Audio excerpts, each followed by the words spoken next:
انا فاتحاه علشان اطلع منه بقى، يعني الاقي فيه لحمه، الاقي فيه فراخ، حاجات كده من تحت خالص، لان انا من زمان ما نضفتوش. او ان انا همليه تاني من جديد، يعني هجيب بقى لحمه وخضار وفراخ وحاجات واملاه من اول وجديد. بس ده ما حصلش، ده اللي انا كان نفسي فيه، ولكن مش دي الحقيقه. صباح الخير وصباح الفل عليكم، صباح جديد ويوم جديد كده، يا رب يجعله يوم خير وبركة وسعادة وفرح. يوم جمعة مباركة عليكم. طبعا الصبح كده والجو بالشكل ده، الناس لسه بتقول لك يا فتاح يا عليم يا رزاق يا كريم. كل واحد قايم كده مقبل على الحياة وشايفها حلوة في اليوم يعني. عايز اليوم يعدي كده على خير ويبقى يوم حلو وكله خير وبركة وسعادة. خصوصا ان يوم ويوم الجمعة، يعني يوم اللمة، ويوم الناس موجودة، ويوم الأجازة، ويوم الراحة. يوم كل حاجة هو يوم الجمعة. ده أنا زي ما اتفقنا قبل كده وقلت لكم إن يوم الجمعة بيبقى يوم مختلف تماما عن أي يوم.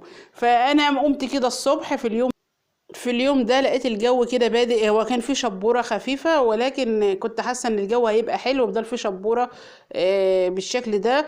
ولكن فعلا الجو كان حلو قوي. يوم الجمعة كان الجو، الشمس كانت دافية والجو جميل. فقلت اخد كده المشهد الحلو ده، الواحد بيحب يشوف كده على بعد. والسما لسه صافية والنهار لسه طالع وكده. ونزلنا بقى فطرنا وكده. احنا النهاردة زي ما قلت لكم الجمعة، فكنت عامله محشي ورق عنب. انا كنت لفاه من بالليل، كنت مصوره المقطع، ولكن المقطع ما حطيتوش، قلت ان انا عملته معاكم قبل كده فخلاص يعني مش هصوره معاكم. انا بس جبت الجزء ده وانا بحط الليمونه على المحشي، عشان زي ما انتوا عارفين ان محشي الورق العنب بالذات، يعني في ناس بقى بتحط له دبس الرمان، انا عملته معاكم قبل كده. ورق العنب ساعات برضو بعمل الليمون ده بعمله عصير، بيبقى حلو قوي قوي وبيبقى جميل وبيبقى زي يعني، وبيبقى طعمه بيديله مزازه. دلوقتي بقى خلاص، احنا النهارده زي ما انتوا عارفين الجمعه. فيوم روتيني، الروتين بتاع النهارده بقى روتين بالامر، يعني روتين غصب عني، انا مش بقى اخترته كده وبحبه وبحب اعمل اليوم ده، لا. روتين النهارده روتين زي ما قلت لكم، روتين بالامر، يعني هعمله، يعني هعمله برضايا، هعمله غصب عني هعمله. وهو تنظيف الفريزر. الفريزر ده من الحاجات اللي في البيت، اللي اليوم اللي بنيجي ننضفه فيه بيبقى يوم ممل، بيبقى يوم مش احسن حاجه خالص. خصوصا ان انا ببقى خايفه للحاجات اللي موجوده عندي، اللي لسه موجوده دي تبوظ، ان انا الفريزر التلج ما يفكش بسهوله اما كده. هحط له ميه سخنه ولا ما هحطش؟ طب هو هيفك المره دي بسهوله او هيبقى جامد قوي ولا لا؟ فبيبقى يوم كده زي ما قلت لكم. طبعا انا فتحت بقى المغاره بتاعتنا هي زي ما انتم شايفين. فهتبدأ بقى اطلع منه كل الحاجات اللي فيه. زي ما قلت لكم، انا بيبقى اكتر حاجة في اليوم ده ببقى خايفة منها ان حاجة تفك من الفريزر، يعني خضار، اي حاجة تفك. هو طبعا مفيش لحمة، بس في خضار كتير، في فاكهة، في لبن، في حاجات من دي. فخايفة ان هي تفك مني وانا بظبطه. فببقى احاول بقى ايه، عايزة كله يبقى بسرعة بسرعة. المهم هبدأ اطلع بقى كل الحاجات دي من الفريزر. زي ما انتم شايفين الطبقة على الاربع جنوب، يعني واخدة يعني ما يقرب من 3 4 سنتي يعني، ويمكن اكتر كمان تلج. عيب الفريزر بقى اللي ماهوش بالنو فروست، اللي هو ماهوش بيذوب التلج. ده عيبه ان بيعمل تلج كتير في الجنوب. مش هقول لكم في الخضار، ولكن في الجنوب تحس ان هشوفه عامل ازاي، لامن بقى تلج كتير قوي قوي، تنظيفه بيبقى صعب بقى. زي ما انتم شايفين اللي في الارضيه ده كيس طماطم كان عندي، وكان تفتكروا ان احنا كان عندي قفص طماطم مره، وكنت قطعته قطع وحطيته في الفريزر. ده انا ما بحطه عندي في فريزر التلاجة، ايا كان الكيس بعرف افرط منه وباخد، لان التلاجة نيو فروست. لكن الفريزر ده كان دي نقطه ما خدتش بالي منها، ان هو ما هوش نيو فروست، يعني بيتلج وبخلي فيه تلج وكده. فالكيس لزق في الارضيه، ما بقتش اعرف اطلع منه، يعني لما اطلع منه بيبقى بصعوبه جدا ان انا اطلع منه طماطم. فكان لازم طبعا المشكله دي احلها، واطلع الطماطم دي اتصرف فيها بقى، اعملها صلصه، اكيسها في كيس تاني وكده. فدي حاجة من عيوب الفريزر، ان لازم يعني الواحد ياخد باله، يقوم يحط الحاجات دي يحطها في كيس صغير، اكياس صغيرة على قد الطبخات كده، لو الفريزر ما بيدوبش التلج. لكن لو بيدوب التلج لا، حطيه في كيس كبير عادي ما تقلقيش منه. فانا كنت حطيته في الفريزر هنا علشان كان كيس كبير وكده. او زي ما انتم شايفين بقى، انا جبت ايد الهون، جبت الادوات بتاعتي ايد الهون، حتى المقشط بتاع التلج بتاع الفريزر انا ما لقيتوش، قعدت ادور عليه مش لاقيه، مش عارفه انا حطيته فين. فقلت بقى انا هتصرف هعمل ايه.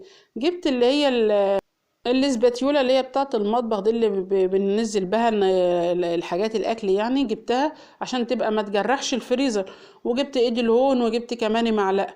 وقعدت بقى كده على ان انا زي ما قلت لكم، انا خايفه الحاجات تفك مني، او ان انا التلج ده يطول وكده. فقلت ايه، على طول كده ايدي تبقى فيه كل شويه إيه احوش، كل ما يعني كل ما احس ان في حاجه فكت اروح ايه حيشها. فهبدأ بقى اشيل الطماطم دي كلها، فكيتها حشتها كلها بايدي الهون، كسرتها بقى اكسر كده بايدي الهون، واشيل بالمعلقه، افك كده بالمعلقه يعني احوش، علشان احطها في اكياس لوحدها، او احطها في، انا حطيتها في حله هي بس انا رجعت حطيتها في اكياس، لان انا ما بحبش الصلصه. يعني انا من الناس اللي بحب اطبخ طماطم بالطماطم الفريش، ان انا اجيب طماطم واعصرها واروح عاملاها بها الخضار.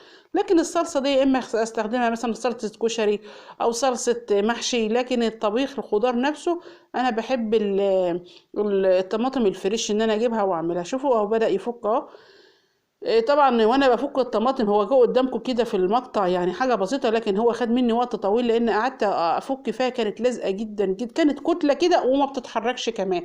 يعني مش كتله متحجره، لا هي كتله ولازقه في الفريزر. هبدأ بقى احوش التلج اللي في الجنوب ده. زي ما انتم شايفين انا كنت عايزه اسخن ميه واحطها عليه، بس انا خايفه الميه السخنه تبوظ الفريزر وكده. فقلت لا، ايه انا هحاول كده اصبر عليه شويه، وهحاول كده ان انا ايه افك حاجه حاجه. اهو زي ما انتم شايفين بجيب المعلقه وبحوش، وبرضه بحمل بحرص جامد علشان ما يجرحش الفريزر، جدران الفريزر من جوه وكده.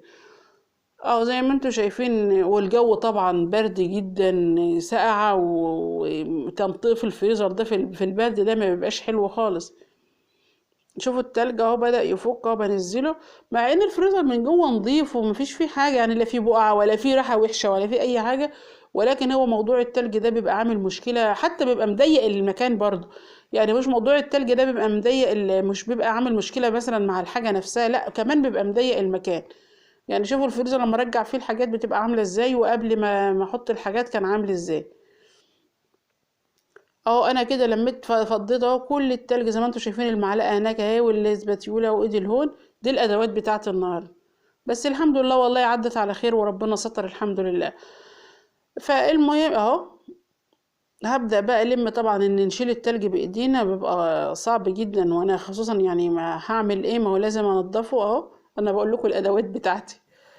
والله المقشط بتاع الفريزر بتاع التلج ده مش عارفه راح فين، بس هو موجود، بس مش عارفه انا حطيته فين. المهم بعد بقى ما لميت كل الحاجات اللي في الفريزر اهي، انا هبدا بقى انشفه. اه هنشفه بس. انا بقى ما اغسلوش لا بصابون ولا باي حاجه، لان اولا هو نظيف. إيه ثاني انا عايزه اعقمه بس كده، عشان لو كان واقع فيه خضار، هو ما وقعش فيه يعني لا لحوم ولا ميه ولا حاجه، لان الحاجات دي انا ببقى حريصه ان انا احطها في حاجه محكمه. فما بفيش حاجه بتسقط يعني، لا من دم ولا اسماك ولا اي حاجه من دي. لا هو حتى تشوفوا من هو هرد الطماطم، وبالذات بالكيس اللي تحت ده، زي ما قلت لكم هو كان كتله كبيره وانا كنت قاعده اشيل فيه، لكن ما فيش اي حاجه تانية. فهبدأ بقى انشف كل ده، والاركان طبعا كلها هنشفها، وبعد كده هقول لكم هعمل ايه.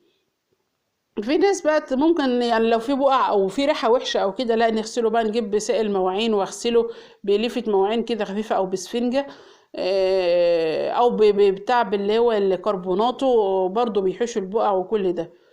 فانا دلوقتي بقى جبت الخل، ورشيت بقى الخل داير ما يدور كده كاني بعمل ببخاخه، وفسال على الجدران ونزل، وبعد كده بروح بقى منشفاه. وما تنشيفي يعني ما بيبقاش تنشيف بقى 100%، لا ببقى تنشيف بس كده، لو في ميه كتير بقى لحبه السوائل اللي بيبقوا في الارضيه دولت ببدا بروح منشفاهم. لكن الجدران ما بانش يعني تنشيف خفيف خالص، علشان يفضل كده ريحه الخل فيه. وكتعقيم برضو الخل بيعقمه وبيخليه زي الفل. انا كده رجعت بقى كل حاجة، الدرج بتاعه والفصل اللي هو الشبكة الفاصلة دي، وهبدأ بقى ارجع كل حاجة زي ما كانت. وطبعا كل حاجة يعني الحمد لله، لا يعني انجزت ان انا انضفه، واشيل التلج منه وارجع الحاجة تاني زي ما كانت. شوفوا هي رشحة تلج اهي هناك، اهي التلج طالع كده، لان قعدت بره برضه فترة، بس الحمد لله زي ما هي وربنا ستر. هبدأ بقى احط الفاكهة الجوافة، شوية الجوافة دولت في جنب. طبعا احنا داخلين على عصير بقى بتاع رمضان وكده، كل سنة وانتم طيبين، هيخلص كل الحاجات دي هتخلص. وهنبدأ نحط برضو الخضار في ناحية تانية. الدرج ده فيه بصمات كده بس. انا الحمد لله يعني، او بقى زي الفل ونشف وريحته جميلة وزي الفل. هسيبه بقى شوية حوالي ساعتين كده، وبعدين هروح محطة الفيشة ومشغلاه. ده كان الفيديو بتاعنا النهاردة بقى. ما تنسوش تعملوا اشتراك في القناة لو أول مرة تشوفونا، وأشوفكم إن شاء الله بفيديو جديد. مع السلامة.